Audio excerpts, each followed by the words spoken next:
बिगड़ती मुआशी सूरत हाल और इलेक्शन का मामला, वज़ीर आज़म ने इत्तेहादी जमातों के सरबराहान का इजलास आज बुला लिया। इजलास में इत्तेहादी जमातों के सरबराहान और मरकजी रहनुमाओं को शिरकत की दावत दी गई।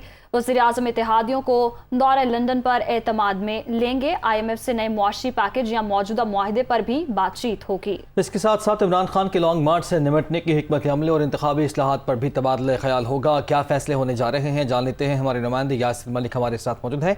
यासिर, बताइएगा।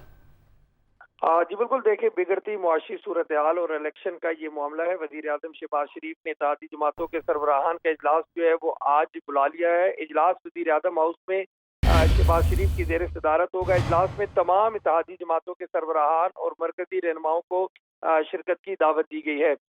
वजीर आजम शहबाज शरीफ इत्तेहादियों को दौरा लंदन पर एतमाद में भी लेंगे और जो उनकी मुलाकातें हुई लंदन में नवाज शरीफ से, उस हवाले से भी तबादला ख्याल किया जाएगा। मुआशी पैकेज समेत इंतखाबात जल्द होंगे या असम्बलियाँ मुद्दत जो है वो पूरी करेंगी, इस हवाले से गौर किया जाएगा। इत्तेहादियों के साथ मशावरत की जाएगी। IMF से नए मुआशी पैकेज या मौजूदा मुआहदे पर भी बातचीत जो है वो इत्तेहादियों के साथ की जाएगी। इमरान खान के जो मुमकिन लॉन्ग मार्च है, उससे निमटने की हिकमत अमली जो है उसको भी बिल्कुल ठीक है, मुरतब किया शुक्रिया आपका जाएगा। यासिर।